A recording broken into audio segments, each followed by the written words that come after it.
Hello, and welcome to the BRE-SPAD applicant video series. This is the program overview video. BRE-SPAD is the Biomedical Research Environment and Sponsored Programs Administration Development Program. My name is Sadella Blatch-Alexander. I'm a program director at the National Institute of General Medical Sciences of the NIH.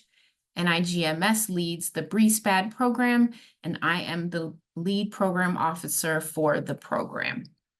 In this video, I'll provide an overview of the BRE-SPAD program, which hopefully will help you learn more about it in order to decide if you want to continue learning and seek to submit an application. I'll also refer you to other resources and information we have to help you learn about the program and prepare an application. Hopefully this video will answer any questions that you have, or some of our other resources will. If not, we welcome you to contact us. At the bottom of many of these slides, you'll see an email address, nigms.spad@nigms.nih.gov. You are welcome to reach out with any questions you may have. An important disclaimer is that this video series and any accompanying slides or notes are for informational purposes only. They are only an overview. They are not comprehensive and do not cover all of the required components of an application.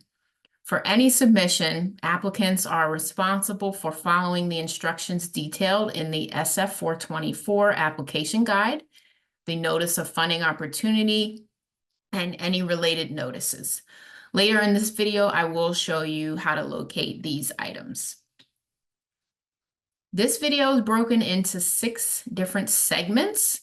They are hyperlinked, so you should be able to click below the video image and jump around if you want to go back and repeat a segment or jump ahead. The first one is an overview of the program. The second one, we describe the BRE-SPAD developmental funding areas. This is the type of funding that you can propose for a BRE-SPAD program. Segment 3 is an overview of eligibility. Many organizations will not be eligible for BRE-SPAD. It is for resource-limited institutions. It has very specific eligibility. I will provide an overview of this. After that, I will discuss the funding priorities, followed by information on submitting an application, and conclude with some next steps. So the BRE-SPAD program, the Notice of Funding Opportunity, or NOFO number, is PAR-24-268. BRE-SPAD, as I said, is Biomedical Research Environment and Sponsored Programs Administration Development Program. The activity code is UC2. You may be familiar with other NIH activity codes such as R01 or R15, and clinical trials are not allowed to be supported on BRE-SPAD. UC2 is a high-impact research and research infrastructure cooperative agreement program. BRE-SPAD is not a research grant per se, but it is research infrastructure, and it is a cooperative agreement program. I will explain later what we mean by a cooperative agreement as opposed to a grant. BRE-SPAD is about biomedical research capacity. We recognize that research capacity is not a yes, no, you have it or you don't type of state.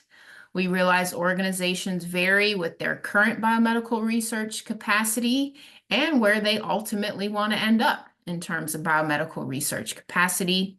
This is a continuum, and not every organization has the same goal at the end of the day. We also realize that research capacity requires a lot of different aspects. Certainly time from faculty, from investigators, staff, and students, research skills, sponsored programs administration functions, grants personship, facilities, equipment, supplies, and also institutional research culture, which could include resources, policies, events, and so on. More on the goal of the BRE-SPAD program. NIH acknowledges that enabling a full innovative contributions to the biomedical research enterprise requires a broad and diverse range of institutions that have the appropriate foundations for this type of success. We realize that institutions with little NIH funding or research infrastructure may not be able to provide research experiences and training to talented students, which of course affects the workforce. BRE-SPAD aims to promote broad participation in biomedical research by supporting resource-limited institutions to conduct research, enhance their research environments, and increase their sponsored programs administration capacity. However, please note that the race, ethnicity, or sex of an institution's current students and faculty will not be considered in the application review process or when making funding decisions.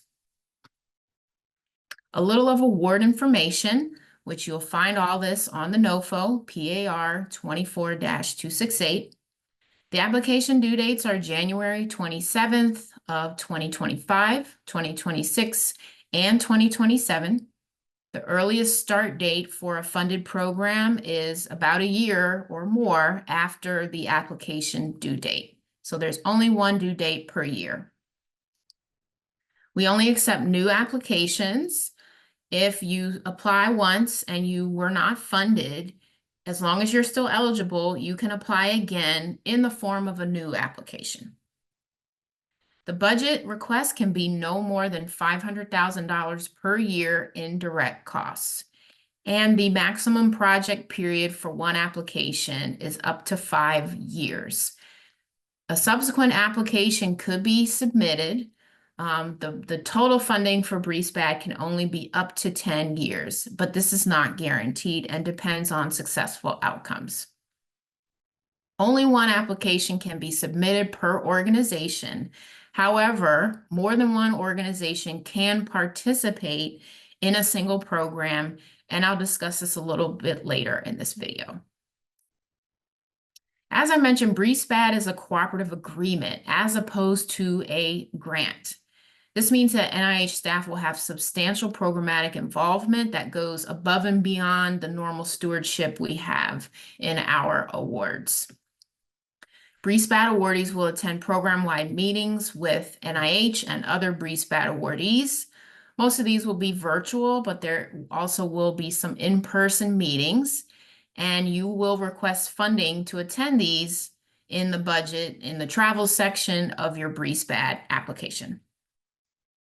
Each BRE-SPAD awardee will form a steering committee with the following members, at least 2 senior level stakeholders from each participating organization that are related to the research or training enterprise. For example, department chair, a dean of the sciences, director of finance, vice president, director, provost, development may be an area. These are just examples.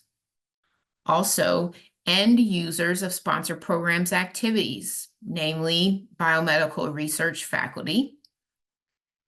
So your PD, your program director, or your principal investigators for BRE-SPAD will need mentors. We will discuss this later, and it's optional to have mentors from partner organizations, but the PD and PIs of BRE-SPAD will need to have mentors. And also, each committee will have a staff person from NIH. This role is called a project coordinator. We will assign that to the awardees. Do not worry, you do not have to recruit this person. You will be given this role. That concludes this segment.